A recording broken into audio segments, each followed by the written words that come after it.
பெரியாரை பற்றி எப்பொழுது கேட்டாலும் எப்பொழுது பேசினாலும் ரசிக்கின்ற விதமாக ஒரு மாஸ் ஹீரோ ஒருத்தர் தமிழ்நாட்டில் இருக்காரு அப்படின்னா பெரியார் தான். எனக்கு பெரியாரை பத்தி ஒரு படம் போட்ட உடனே நீங்க எல்லாம் கைதுட்டீங்கல்ல, எனக்கு அவ்வளவு பெரிய சந்தோஷமா இருந்துச்சு. என்னன்னா, ஒரு மனிதன் 100 ஆண்டு காலம் இந்த மண்ணில் வாழ்ந்து மறைந்து கிட்டத்தட்ட 45 ஆண்டு காலத்துக்கு மேலாகி 45 வருஷம் கழிச்சு ஒரு வயசான அழகற்ற அழுக்கான தாடி ஒழுங்காக வெட்டப்படாத ஒரு கிழவனை காமிச்சா அரங்கு அதிர அலறுது அப்படின்னா அதுதான் அந்த பெரியார் இந்த காலத்தில் செய்த மிகப்பெரிய சாதனை நடந்தது. ஒரு மனிதன் இறந்து காலமாகி அதன் பிறகு 50 ஆண்டு காலமாக பெரியாரின் பெயரை சொன்னா எதிரி நடுங்கிறான்ல, அதுதான் பெரிய விஷயமா நினைச்சு பெரியார் நினைச்சுக்குவேன். நான் நலம் பெற்றவன், கெனித்ராஜ் நலம் பெற்றவர், அவர் கொண்டாடுவது முக்கியம் இல்ல. பெரியார் பேரை எப்ப சொன்னாலும் பிஜேபி அலறான் பாருங்க. என்ன பெரியார் என்ன பெரியார் ஈவேரான்னு எனக்கு தெரிஞ்சு பெரியாருக்கு எப்பொழுதுமே தன்னை பெரியார்னு சொல்லாம பேர் சொல்லி கூப்பிட்டா ரொம்ப பிடிக்கும். ஏன்னா கூப்பிடுறது தாண்டா பேரும்பாரு. அப்படி பெரியாரின் விருப்பத்திற்கேற்ப அவரை திரும்ப திரும்ப பேர் சொல்லி இந்த தலைமுறை உங்ககிட்ட கொண்டு சேர்த்தது நம்முடைய எதிரிகளாக இருப்பவர்கள் தான். இன்னைக்கும் அவர்களுக்கு பெரியாரை கண்டால் நடுக்கம் ஏன் வருது? ஏன் இன்னைக்கு தேவை பெரியார்? பெரியார் என்பவர் தொடர்ச்சியாக இங்கு தேவைப்பட்டு கொண்டே இருக்கிறார்.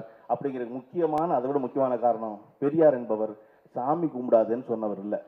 அதை நம்ம எல்லாரும் திரும்ப திரும்ப திரும்ப திரும்ப சொல்ல வேண்டிய முக்கியம் என்ன அப்படின்னா, இவர்கள் பெரியாரை வெறுமன ஒரு நாத்திகவாதியாக அடக்க பார்க்கிறார்கள். ஏன் தெரியுமா? பெரியார் பேசின மிச்ச விஷயம் பூரா அவனுக்கு ரொம்ப உடன்பாடு இல்லாதது. குறிப்பாக பெரியார் பேசின பெண் விடுதலை. நீங்க நினைச்சு பாருங்க, 1928 கிட்டத்தட்ட 96 வருஷத்துக்கு முன்னாடி ஒரு பெண்ணுடைய திருமண வயது என்பது 8ங்கிறது என்ன?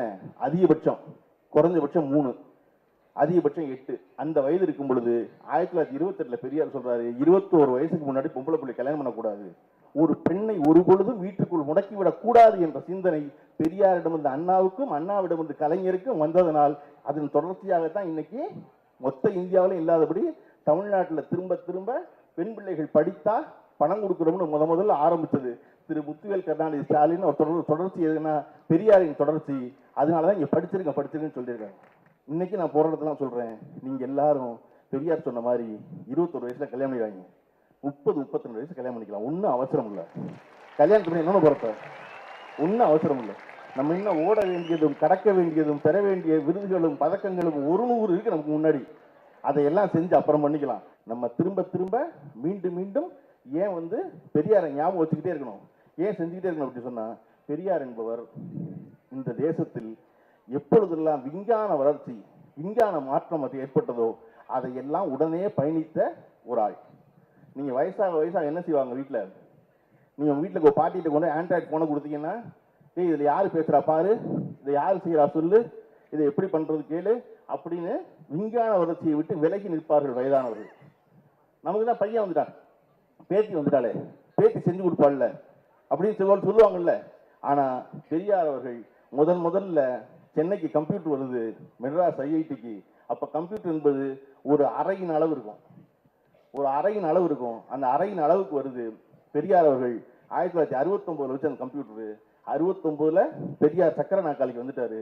அவருடைய கையில மூத்திர பை இருக்கும், கையில மூத்திர பையை பிடிச்சிக்கிட்டு ஐஐடிக்கு போய் இங்க ஏதோ கம்ப்யூட்டர் வந்திருக்காமே என்னை தூக்குன்னு சொல்லி வீல் சேரோட மாடிக்கு தூக்கி உள்ள போய் அவங்ககிட்ட உட்கார்ந்து இந்த கம்ப்யூட்டர் என்னவெல்லாம் செய்யும், இதுவெல்லாம் நடத்தும் அப்படின்னு அன்றைக்கு படிக்க வந்த ஒரு இளைஞனுக்கு இருக்கிற ஆர்வத்தோடு பெரியார் அவர்கள் அந்த கம்ப்யூட்டரை பத்தி கேட்ட பொழுது அவருடைய வயசு 91.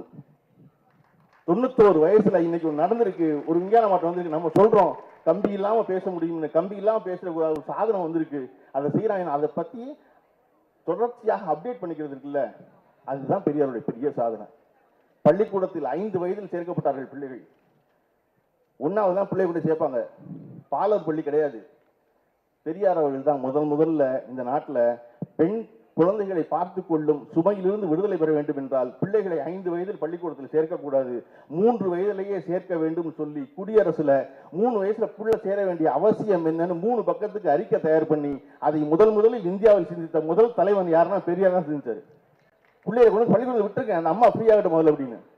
இப்படி தொடர்ச்சியாக அந்த காலகட்டத்திற்கு எது தேவையோ அது தொடர்பாக சிந்திக்கிற ஒருவர் இருக்கார்ல, அவர் தான் தலைவராக கொண்டாடப்படுவார்.